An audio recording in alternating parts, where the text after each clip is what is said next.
Доредовте во За или против, јас сум Љупчо Цветановски. Имам чест вечер во мој гостин да биде Маријан Ристевски, заменик министер за економија и труд. Добре дојдовте. Добре најдов, поздрав до нашите гледачи на Алфа телевизија. Ристевски, целиот свет во моментов е насочен кон Блискиот Исток.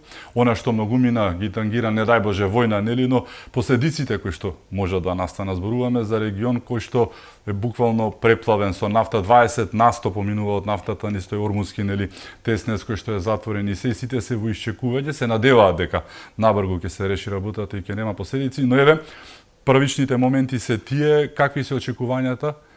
Економијата е многу засегната од енергенците. Какво е влијанието? Има ли засега, барем во моментот, влијание на ова што се случува на Блискиот Исток, војната меѓу САД, Израел и Иран врз македонската економија? Видете, засега се уште рано да се зборува за некои влијанија, иако Иран е еден од главните играчи во производството и дистрибуција на нафта во светот. Така да мислам дека будно ќе следиме како влада ситуацијата. Сметаме дека прогнозите се дека војниот конфликт би завршил побрзо и колку побрзо заврши, тоа е подобро не само за нас, туку и за целиот регион и за светот нормално. Се надевам дека тој, како да кажам, диктаторски режим е при крај и дека ќе смогнат сили и самите иранци да го сменат и да го заменат со помош на САД и сојузниците, да дојде на демократска власт која ќе даде и нови перспективи на таа држава која може да биде многу богата и да живее многу добро. Меѓутоа, ние како влада и како Министерство за економија знаеме дека енергенците увозно зависни сме како држава и не можеме да бидеме имуни на тие светски теркови, посебно погодени од војната во Иран. Меѓутоа, сепак сметам дека се уште не е алармантна состојбата, нема простор за загриженост во овие моменти. Мислам дека нешто под $80 беа последните информации барелот нафта. Не очекувам да има во овој момент некои поголеми потреси, меѓутоа доколку има, во текот на завчерашниот ден имаше и Советот за безбедност. Кај председателката дискутира на оваа тема, следиме, пратиме и доколку има потреби во рамките на нашите законски можности би реагирале, бидејќи во такви услови кога имаме неприродно зголемување на одредени енергенци или одредени други суровини во услови на војна, други непогоди и така натаму, има и законски можности како може да реагира државата, да се ублажи тој бранд, да не се предизвика некои несакани последици, зголемување на цените на производите, подграјање на инфлацијата и срозување на животниот стандард на граѓаните. Ова влада покажа овие 2 години дека има капацитет да се справува со кризи. Не е само ова криза, знаете дека и кризата во Украина, понатаму климатските промени, големите пожари, имаше и големи тектонски поместувања во одредени берзански стоки, посебно во прехранбените производи. Меѓутоа, успеавме со одредени одлуки, мерки во минатиот период да се справиме до некаде, меѓутоа сега по пат на природни услови, пазарна економија, гледаме дека работиме на еден среднорочен и долгорочен како да кажам, стратегија, долгорочна стратегија во однос на стабилизирање на цените, доведување на инфлацијата на еден пригоден степен, кој ќе биде еквивалент на степенот на инфлација на Европската унија, и тоа успеваме до сега да го направиме. Ја смиривме инфлацијата, знаете, во времето на претходната влада и Социјалдемократскиот сојуз, со едни неприродни мерки, интервенции во економијата, иако имало и тогаш кризи, ковид криза и така натаму. Меѓутоа, да не заборавиме, ние бевме европски рекордер во инфлација и квартално, меѓутоа и годишно имавме над 15% инфлација, смирена инфлацијата на 4%. Има ова, како да речам, позитивни сигнали. Овој месец, во однос на претходниот месец, имаме намалување од 0,7% на инфлацијата и сметаме дека доколку војниот конфликт се заврши што побрзо и понатаму трендот на опаѓање на цените ќе биде во Македонија и инфлацијата ќе ја доведиме на една проектирана инфлација од страна на владата и Народната банка на Република Македонија, која би изнесувала 2,5-3%, што да речам и некој европски просек. И да го напоменам, тоа го кажувам во сите емисии, блага инфлација, тоа го знаат сите економски експерти, е добра за економијата, бидејќи продуцира и развој. Меѓутоа, сите економски параметри во текот на минатата година се добри, одлични. Денес имавме и презентирање од страна на министерката за финанси, која кажа дека последниот квартал на бруто домашниот производ е 3,5%, значи околу 3,5% ќе ја завршиме и целата година однос на бруто домашниот производ. Тоа е навистина добро и сме во првите економии во Европа, повторно. И имаме поголем раст на бруто домашниот производ бар од околината, од околните држави од Балканот. Се надевам дека овој тренд ќе расте и ќе стигне некаде околу 4% бруто домашен производ, зголемување во текот на ова година. Буџетскиот дефицит е 4% од бруто домашниот производ и секако јавниот долг е многу битно што после повеќе години е под 60%, односно 59,3%, а посебно радува фактот ова влада посветува големо внимание, тоа не беше карактеристика за претходната влада, посебно на производни и извозни компании и најмногу мерките од владата, не само од Министерството за економија, тука си различните и другите мерки од другите институции, другите министерства, предизвика изголемување на извозот на стоки и услуги, зголемена за 9,7%, што радува, бидејќи видете, посебно во делот на храна, со едни грешни политики од претходната влада, со грешни економски политики во земјоделието и така натаму, ние бевме на Балканов синоним за извоз, посебно на храна. Извоз на зеленчук, на овошје, на млеко, на месо и така натаму.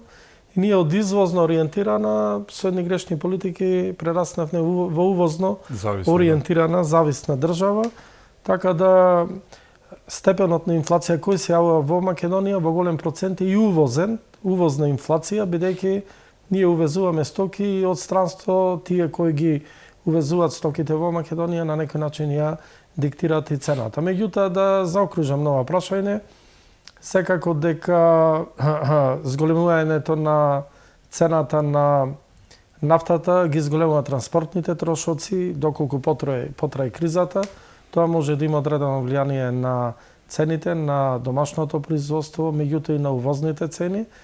Меѓутоа ќе ја пратиме ситуацијата, имаме капацитет, имаме можност, имаме способност, имаме навистина аналитичен, динамичен премиер кој добро размислува и секогаш, бар досега во овие 2 години, имаме многу правилни потези, бар во однос на економијата, околу нејзина стабилизација со можност до ова година, доколку нема поголеми потреси во светската економија, да имаме и раст, како што имаме и раст досега во сите сектори на индустријата во Македонија. Меѓутоа имаме раст и на туризмот, да не заборавиме.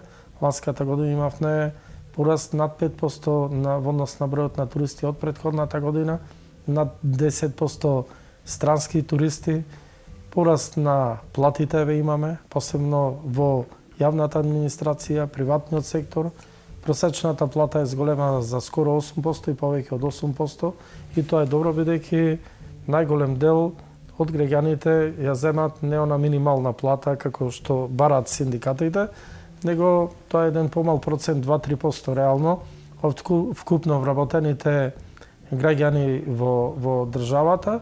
Значи, од некаде околу 710.000 регистрирани вработени во државата, некаде околу 10-15.000 земат вака преку сила на реална минимална плата, бидејќи може би бројката е нешто на 30.000, меѓутоа тоа не е реално.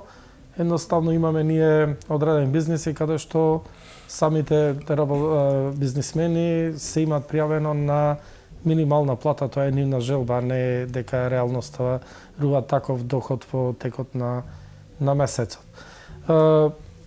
сакам да кажам дека ако има некои тектонски пореметувања во цената на нафтата, имаме и други мерки одлуки кои би се спроведувале во рамките на законот, со што би го штителе животниот стандард на граѓаните. Во превод, подготвени сте како влада и како држава сме подготвени за она што, не дај Боже, може да се случи во иднината?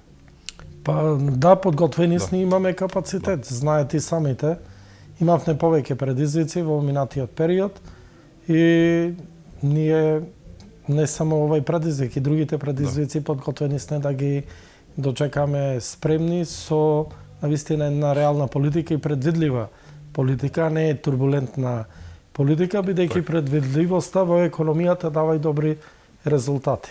Ако направиме една компарација, може да направам слободно како новинар, се сеќавам на светската криза 2008 година, тогаш беше владата на ВМРО-ДПМН, не ја осетивме како Македонија. Да, со пропагањето на Лемон Брадерс беше владата, да, кога владата на СДС беше во време на короната, ја осетивме, што би рекле народски за сите пари, една компарација на две светски кризи, едната беше и пандемија, и економијата беше тотално разурната, направено, знаеме како отидоа цените, нели? Но онаа криза буквално не ја осетивме 2008-та, криза од која што многу светски земји, нели, осетија многу, тоа паралелно вака. Секогаш било која влада на ВМРО-ДПМН работи врз база на пазарна економија, економски логики и носи квалитетни решенија без оглед дали во тоа време имало криза или сега во овие услови.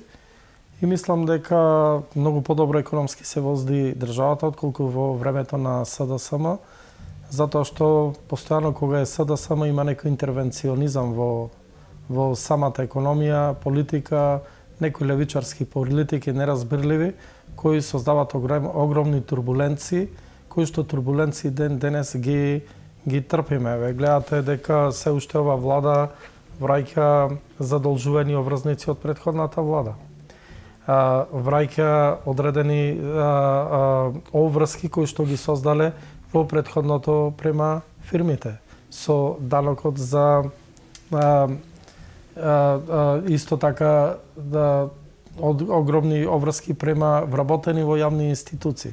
И така натаму, меѓутоа се стабилизира сето тоа и имаме добра основа да ова година бележиме добри економски параметри. Да кажам дека би имали поголем напредок доколку имавме претходно понормална влада со нормални економски политики, имавме добра основа, зачекавме презадолжена држава, многу обврски кои што секојдневно излегува и спрема странски донатори, меѓутоа исто така и према домашната економија и компании, меѓутоа и према вработените, исплата на плати кои биле заостанати или неправилно се пресметувале плати, не се давале некои додатоци кои што биле предвидени во колективни договори и така натаму.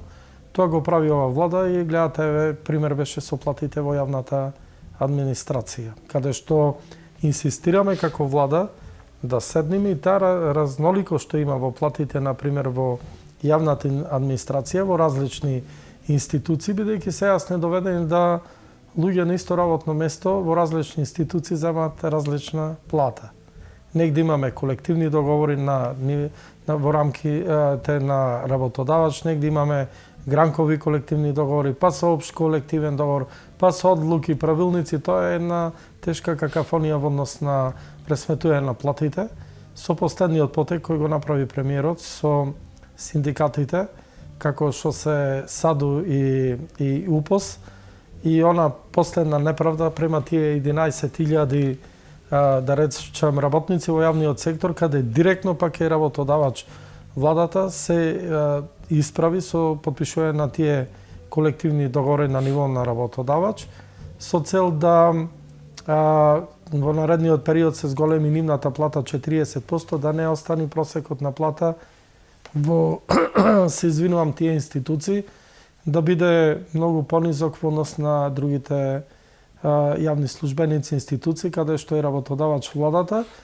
И со синдикатите имаме отворен, покана за отворен диалог, општиот колективен договор, кој што е на ниво на јавен сектор, да го подобриме, бидејќи е истечен рокот, и таму има одредени небулози и недоречности и една за секогаш да направиме еден правичен систем на пресметување на платите во јавните институции и јавната администрација, бар каде што е владата работодавач, а тоа се околу 100.000 вработени, а не да постои ваква разноликост, така да покрај тоа што не можеме да најдеме квалитетен кадар во јавните институции, поради ниски плати или во одредени институции, исто така имаме и флуктација на вработени од институции кои земат пониска плата во институции каде има повисока плата.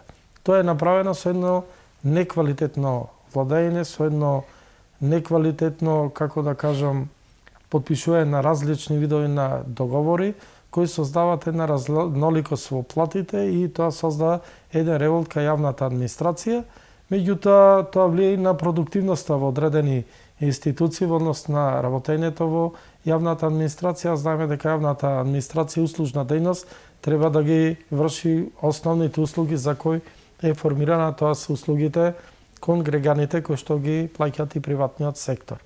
И од тука и она понудена работа да од страна на премиерот и владата да работодавачите и синдикатите во приватниот сектор седнат, се договорат и она што ќе го договорат ние да го испочитуваме, бидејќи тоа ќе значи ако има зголемување на плати надвор од она формула и законот за минимална плата, ќе има поголеми придонеси, а тоа ќе значи и комплетно покривање на зголемување на таквото зголемување надвор од таа формула и законот за минимална плата на платите во јавниот сектор и јавната администрација.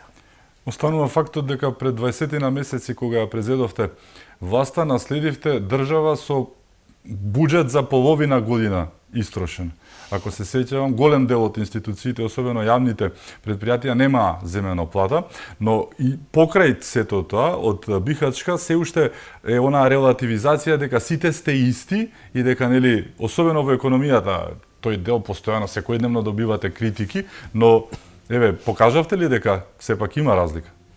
Па не може да видиме сите исти, Да. самите показатели, економски показатели кажуваат друга состојба, дека ова влада мисли за граѓаните и народот и за нивниот животен стандард и дека постепено со едни мудри политики може државата да се исправи на еден правилен пат кој што го барат и очекуваат граѓаните во Република Македонија и затоа ја доби довербата ВМРО ДПМН и нашата коалиција. Тука се, значи, и нашите коалициони партнери. Видете, само што дојдовме на власт во 2004 година, ние имавме штрајк во Железница, Македонски шуми, Македонски пошти, кој што има долги месеци неисплатено плати. Ова влада ги исплати тие плати. Данокот на луксус, 60, колку беше, 50 или 60 милиони евра, кој што го земале од фирмите, иако тогаш опозицијата, тогашна сега владеачка партија ВМРО ДПМН укажуваше дека не е добар тој данок и дека уставно ќе падне тој данок, ние сега оврските за таа грешна политика треба да ги плаќа ова влада, веќе пола од тие оврски се подмирени. 30 милиони евра остануваат, уште останатите 30 милиони евра до 60 милиони евра, да не заборавиме, тоа се пари од граѓаните.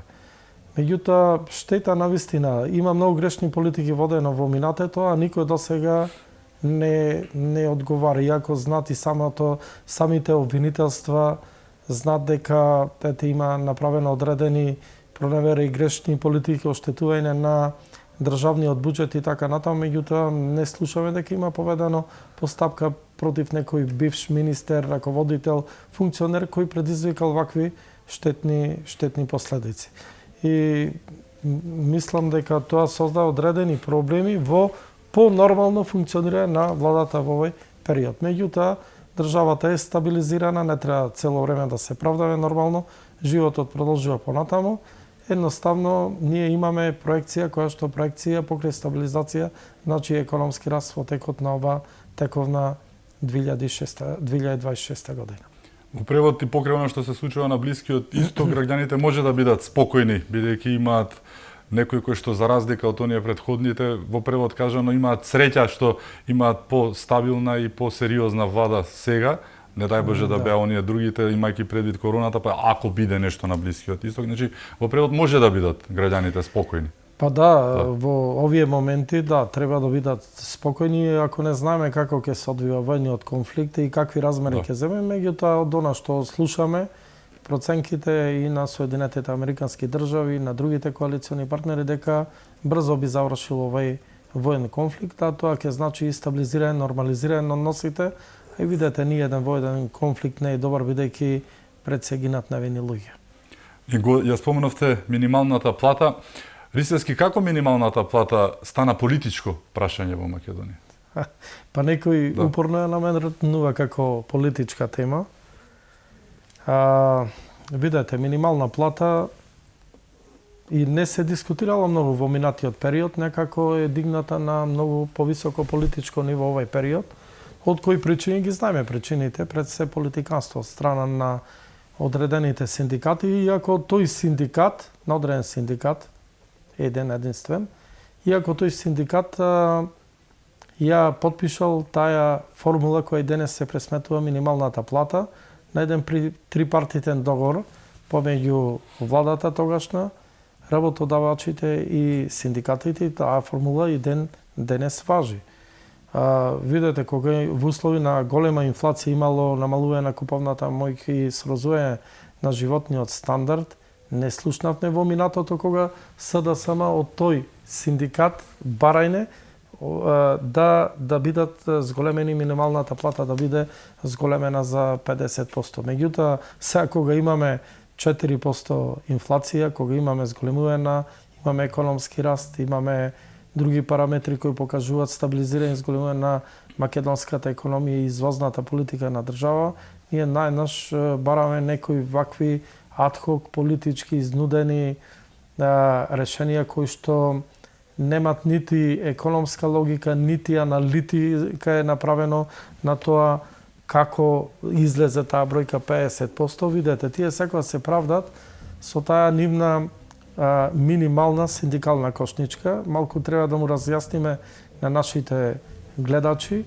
Нити е минимална, нити е синдикална нивната кошничка. Намерно е направена во 2023 година од 23 експерти левичари, кои што ја направиле по нарачка на тој истиот синдикат, Сојузот на синдикати на Македонија или ССМ, и целта нивна била да преку таа кошничка ја користат како алатка за идните влади, би рекол политичка алатка. Алиби, да. Да, синдикално политичка алатка за да вршат континуиран притисок, пресија на јавноста преку медиуми и на политичката партија, сега во случај владајачка ВМРО ДПМ и нашите коалициони партнери, за таа постојано без, видете, ние немаме контрола како тие комплетно од кои цени и податоци ја зголемуваат просечна нивната минимална синдикална кошничка, меѓутоа постепено тие постојано ја зголемуваат со цел да вршат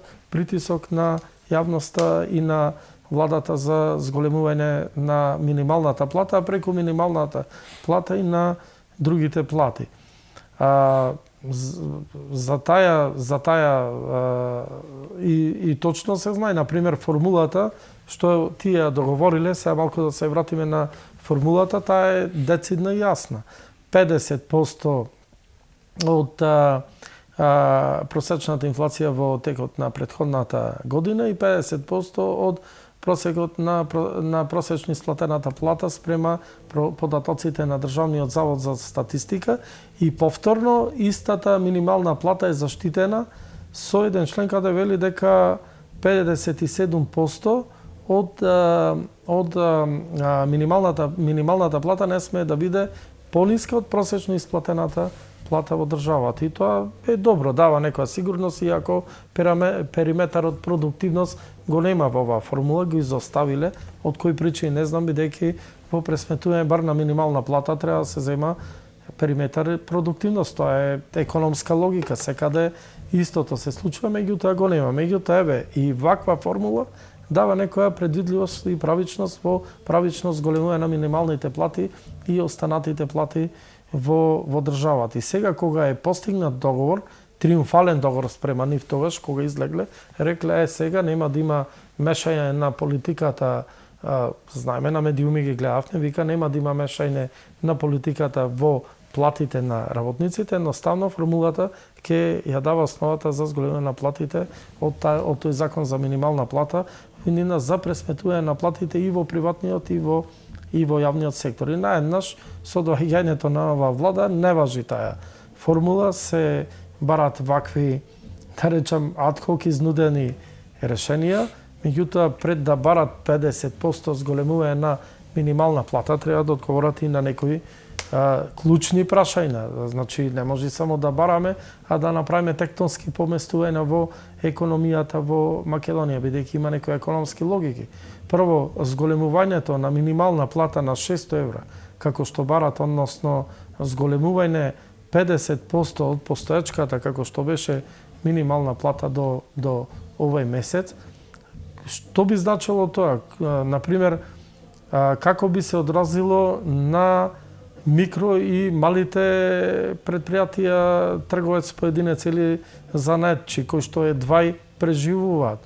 Дали тие понатаму ќе можат да преживеат со 50% зголемување на минимална плата или ќе треба да стават клучна рака? Колку илјади такви предпријатија би пропаднале, би ставиле клучна врата? Како тоа ќе делува во одредени сектори во економијата, посебно во трудово-интензивните сектори? Знаеме дека трудово-интензивни се текстилната и кожарската индустрија, кои доживуваат во овие неколку години тешки моменти. Значи, не само во Македонија, туку на ниво на светска криза има таа индустрија. Колку луѓе би биле отпуштени од работа од тие фирми, или пак другите компании во Македонија кои се производни компании со зголемување на платите, колку тоа би го вкалкулирале во цената на нивниот производ, бидејќи зголемувањето на платите треба да го вкалкулират негде. Дали тоа ќе оди во цената на новиот производ? Дали зголемувањето на цените, бидејќи еден од главните импути е платата во цената на производот, дали тоа ќе значи подграјање на инфлаторната спирала во Македонија, ќе создаде нов бран на зголемување на цени, инфлација, а таа инфлација ќе го намали од друга страна животниот стандард. Иако ја зголемувате платата, намалувањето на животниот стандард и куповната моќ не значи дека ако имате 200 евра повеќе плата, дека повеќе производи би купиле во маркетите на пазар или било каде. Без никаква анализа, едноставно онака, со паушални политикански изјави, театрално напуштање од одредени состаноци и така натаму, да предизвикат, како да кажам, јавен интерес поголем, меѓутоа тука секако е замешана во позадина и политиката на опозиционите партии, кои што сметам дека не сите се. Синдикатите и треба да барат повисока плата, нормално, тому е работа, меѓутоа треба да биде на реални економски основи и параметри, а не со вакви политички изјави. Мислам дека таква политика терат само неколку луѓе во тоа раководство, кои што имаат директно влијание од некои од политичките партии и начекуваат момент да прават некоја, не знам каква, синдикална политичка кариера или не знам како. Сепак треба да седнат на диалог со, бидејќи јавниот сектор веќе е решен каде што е работодавач владата,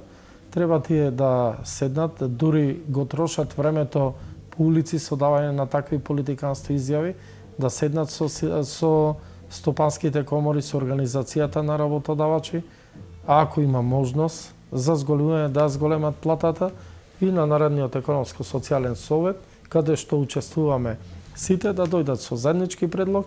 Владата е транспарентна, потранспарентна влада до сега нема во овој поглед, а ќе ви кажам и зошто. Тоаш да дадат предлогот, владата ќе го прифати и ќе бидат сите задоволни. Кој не ќе повисока плата во државата? Меѓутоа, не по цена нарушување на целокупната економија и обстојување на државата. Може да излезат од тие партиски стеги, мислиш дека може да се случи тоа, бидејќи ова има историја, зборуваме 2002-та истиот тој синдикат даде поддршка за СДСМ на изборите.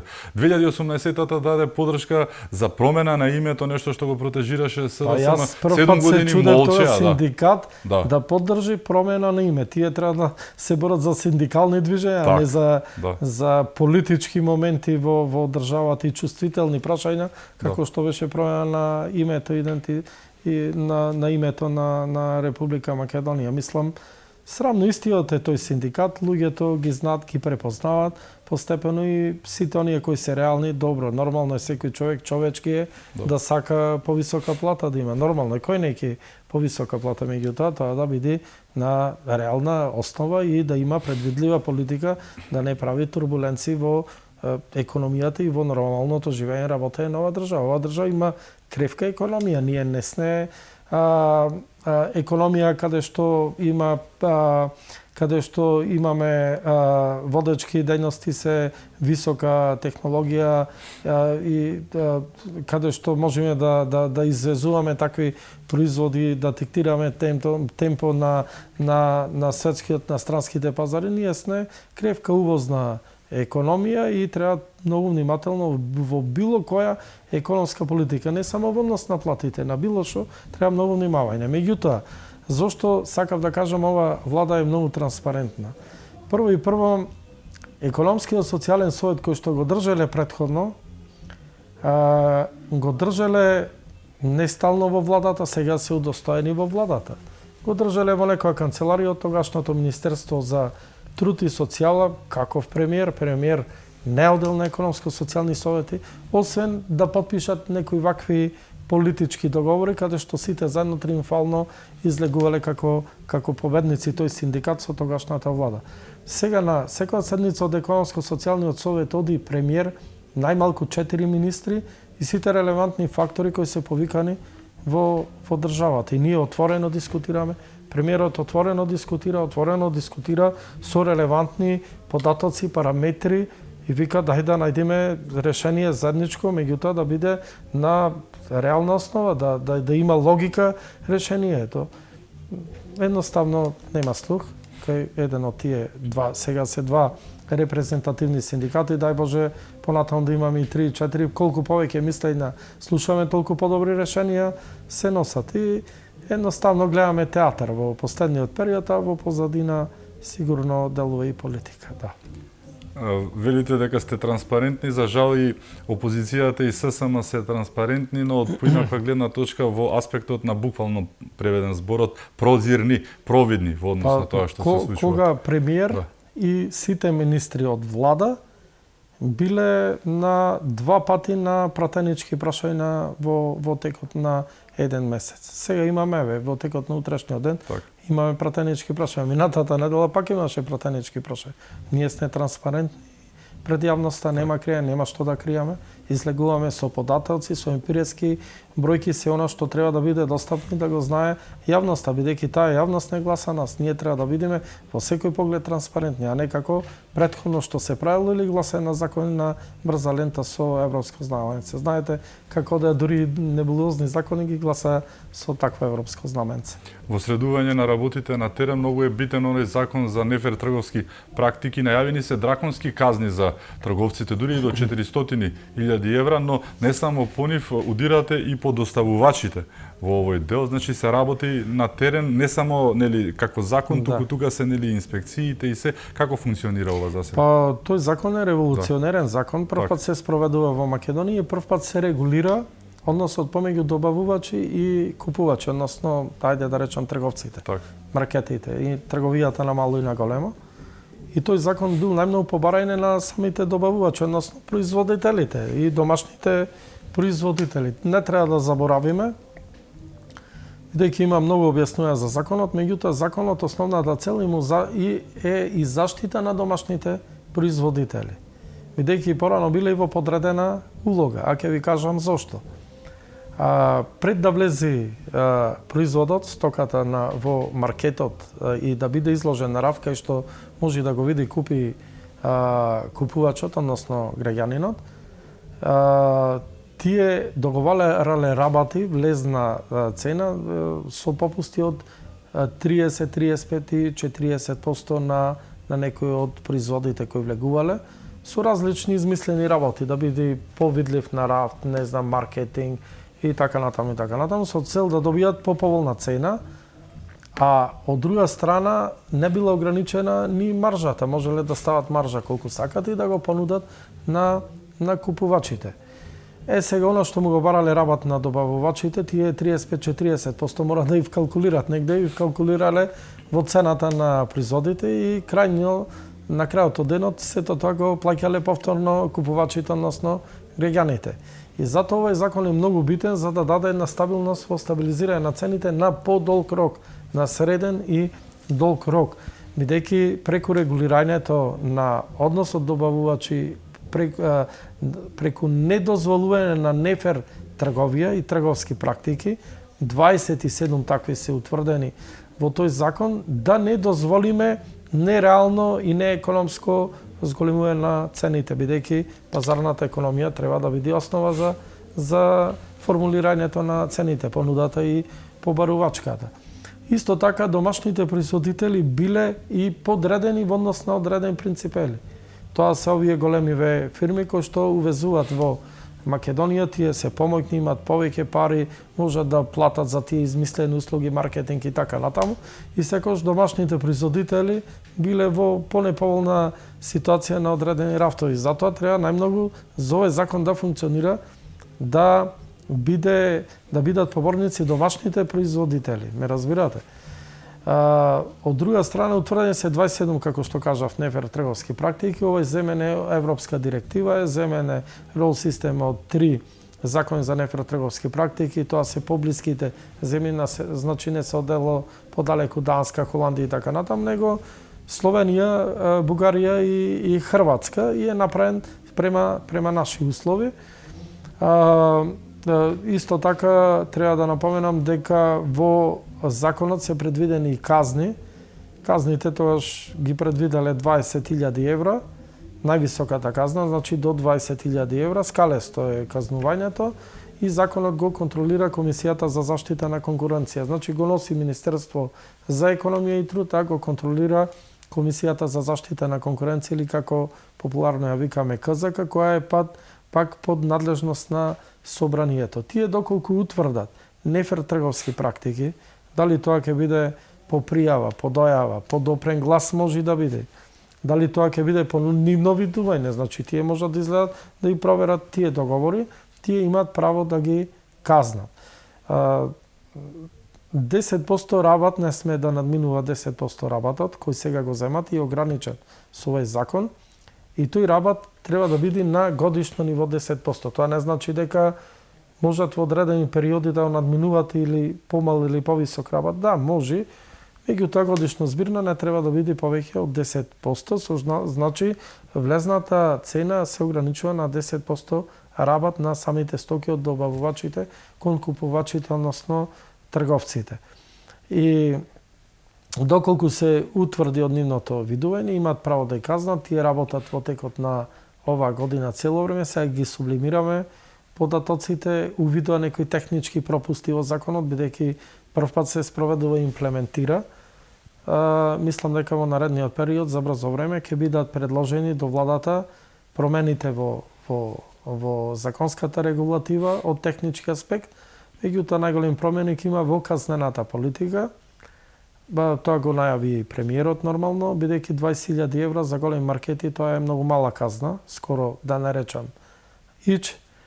И казните би биле зголемени повеќе кратно, некаде околу 400.000 евра за трговците, а додека пак за добавувачите до се не беа предвидени казни, ќе има исто така предвидено казни, бидејќи добавувачите, кога овие другиве ќе ги терат да ги прекршуваат тие фер трговски практики, да прават нефер трговски практики, ако му ги прифаќат, тогаш и тие влегуваат во таа игра, не ги пријавиле, и тогаш треба да има казни за нив, бидејќи овој закон беше направен за нив, по нивно барање. Најмногу тие инсистирале со цел да ги заштитиме од вакви нефер тргови.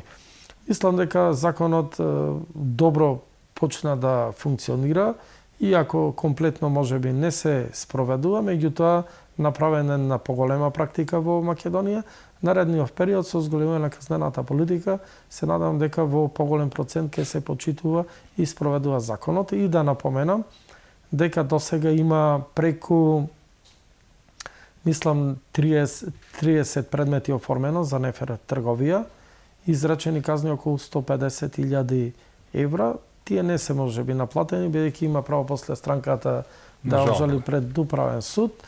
Меѓутоа, кога тоа ќе бидат тие ефектурани, а знаме дека КЗК не работи само по законот за нефер трговски практики, туку го практикува и законот за заштита на потрошувачите и мислам дека и тука изрекува казни со одредени картелски здружувања на 4 маркети на остопанските комори, кога беа изречени поголеми казни.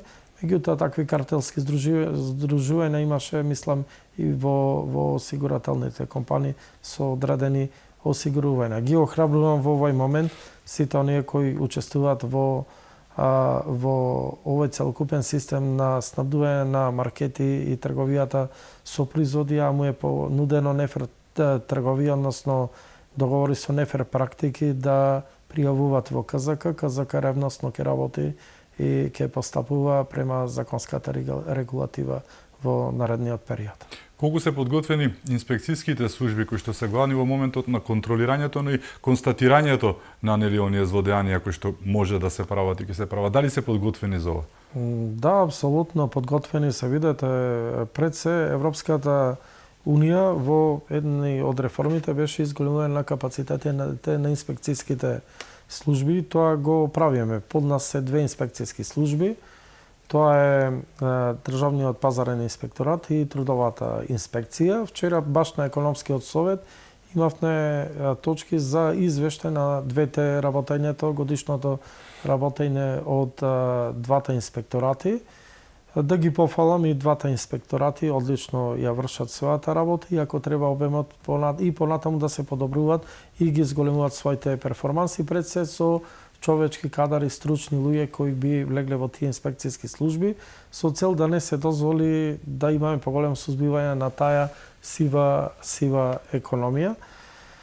Државниот пазарен инспекторат има рекордни 27.000 надзори направено во текот на оваа година. Тоа не се случило во претходниот период и изречено околу 3 милиони евра казни за претходната 2025 година. Се надам дека оваа година ќе бидат уште подобри, меѓутоа и трудовиот инспекторат не е подолу, а сега имаме и нов закон за времено ангажирани сезонски вработени, така да ќе имаат полни раце работа да ги контролираат оние 3 дејности каде што имавме најмногу работа на црно или сива економија. Тоа е угостителството, тука е секако земјоделието и услугите во домаќинство. Така да имаме доста работа и во однос на промена на законски регулативи, носење на нови закони, меѓутоа и поголема контрола од страна на инспекторатите, и тоа е една од главните задачи на оваа влада, сузбивање на сивата економија,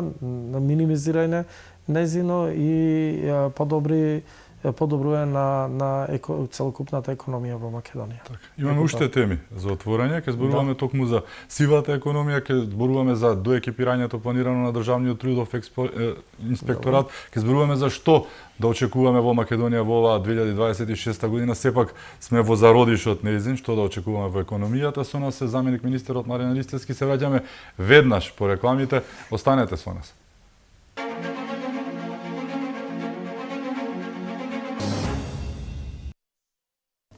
Се враќаме во За или против. Мој гостин е Маријан Ристевски, заменик министер за економија. Ристевски, зборувавме за потрошувачката кошничка, но има тука еден проблем, се појавуваат драстични разлики меѓу различни кошнички, некој што ја прави и вие што ја правите. Каде е вистината и зошто е толку голема разликата? И колкава е? Спомнав и на почетокот од разговорот, далеко е нивната од синдикална и минимална кошничка. Тоа го каже и господинот Никола Поповски на едно интервју негово. Вели нити е синдикална, 3 пати го повтори. Ние ни синдикална, ни минимална. Се знае каква е синдикална и минимална кошнички. Оние податоци кои ги изнесуваат, Како што кажав, чисто му е за политички притисок на јавноста и на владата за зголемување на плати, да бидат актуелни секој месец и тоа го прават. Меѓутоа, видете, таа е кошничка која што е за синдикални политики, ја пресметува еден од синдикатите. Во Македонија синдикатот е равно на невладина организација, како да кажам, не е со официјални бројки од релевантни институции.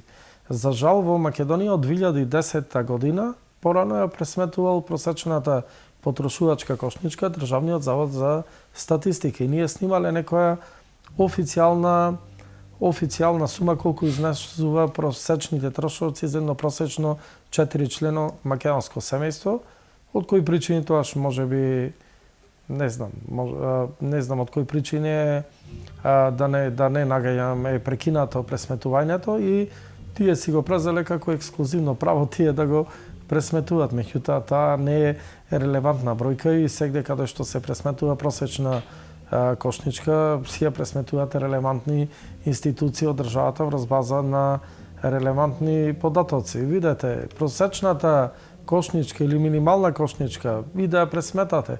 Тоа е само податок, информација, тоа не значи дека ќе се подобри животот на граѓаните, сега ја пресметавме просечната или минималната нивна синдикална кошничка и сега со таа ќе се подобри. Не, треба владата да работи на позитивни вакви мерки на подобрување на економијата, економска состојба на продуктивност и така натаму, со цел да се подобри животниот стандард, а преку подобрување на животниот стандард да работиме на зголемување на куповната моќ. Тоа е целта. Иначе ова ни дава само информација како да градиме понатаму економски политики. Беше презентирана кошничката на минатиот на вчерашниот економско-социјален совет и просечната потрошувачка кошничка со просечни потреби, не минимални потреби, на едно македонско семејство, 4 члено, врз основа на релевантни податоци од Државниот завод за статистика, од 8 синџири маркети во различни делови од Македонија, од цената на овошјето и зеленчукот на различни пазари од различни региони во Македонија, и од други стоки и услуги кои влегуваат во севкупната потрошувачка кошничка на едно просечно семејство, замислете просечната потрошувачка кошничка е за цели 13, над 10%, 13% пониска од нивната минимална синдикална кошничка која ја презентират и секој месец гледа да зголемуваат. Гледам, имаме намалување на инфлацијата бар во однос на храната и прехранбени производи од овој месец, а тие прават политика со зголемување на нивната минимална или синдикална кошничка секој месец и го знаеме. Тоа е за притисок и на власта и на јавноста. Меѓутоа, друго сакам да кажам, нема само ова кошничка, ќе правиме и други кошнички за млади брачни парови понатаму, за пензионери, за повеќе детно семејство, за трочлено семејство. Ние мора да имаме информација кои се потребите на граѓаните за да градиме исправни и предвидливи економски политики, да носиме квалитетни закони, во која насока треба да и променуваме законите, какви одлуки или мерки да носиме понатаму, стратегии на државата во кој дел за да го подобриме животниот стандард. Тоа не ни служи нас пресметувањето на таква кошничка за политика правење пред граѓаните, чисто за идни економски политики на Министерството за економија и труд и владата. И да напоменам, во изготвувањето на кошничката, значи тука помогна и Министерството за земјоделие, за финанси, Државниот завод за статистика, Државниот пазарен инспекторат кој редовно ни дава цени од контролата на производите во различни маркети. Ние комплетно секогаш имаме секој ден и секоја недела како се движат цените на сите производи, а во ова кошничка преку 108 мислам производи се внесени основни прехранбени производи кои што се потребни за едно просечно 4 члено македонско семејство. Од она што го имаме како информација за цените, стабилни се цените, можеби некојаш некои берзански производи ќе ја покача цената, понатаму повторно се стабилизира како што беше кризата. Проблемот со јајца, знаете, нормално се зголеми едно време цената на јајцата, меѓутоа повторно се стабилизира. Кога се зголемува цената на некои производи, истиот тој синдикат критикува. Кога се намалува или се стабилизира, ние немаме слушнато да пофалат или па на пример да пофалат дека плати сни исплатиле негде кои се за 3 години не ги исплаќала претходната влада. Нема пофалби, само критики гледаме, меѓутоа тоа е нивна синдикална политика и дел од демократијата во оваа држава е да си терат синдикална политика, меѓутоа политиката на владата треба да биде во интерес на заштита на животниот стандард и развојот на економијата, заштита на животниот стандард нормално на граѓаните и треба да градиме предвидлива политика. Тоа е многу битно во економијата. Работите на повеќе закони, го спомнавме оној за нефер трговски практики, но тука е оној популарно наречен закон за сезонски работници, тука е законот за туризам, повеќе работи се за угостителство. За угостителство се извинам, значи се менуваат многу работи. Па да, се менуваат, видете се, и потребите новото време треба да се предизвика, да се следи, да предизвика и одредени промени на одреден законски регулативи кои за жал и се стари повеќе од 20 години во Македонија. Меѓутоа и тој е револуционерен закон. Законот за времен ангажман, односно популарно наречен сезонски вработување, немало можност досега да работат луѓето и најголем дел од луѓето на црно ги ангажирале и работеле. Сега ќе имат можност одредена категорија на луѓе да можат да работат. Со овој закон најбитно е тоа што можат да работат студентите. Значи како дополнителна, како остварување на одреден приход заради подобрување на нивниот студентски стандард. Пензионерите можат дополнително да работат. Можат да работат невработените, социјалните случаи можат да работат. И ниеден од нив да не го изгуби својот статус претходно стегнат. Пензионерите да не ги изгубат пензиите, студентите да не го изгубат некој студентски додаток што го добиват или студентска стипендија и така натаму, социјалците, социјалната помош и така натаму. Значи ќе можат да бидат ангажирани со потполно право како и секој вработен и да му се плаќаат на тоа потполно оние здравствени сите придонеси што ги има еден вработен човек со повластена стапка. Тоа е многу битно да се каже.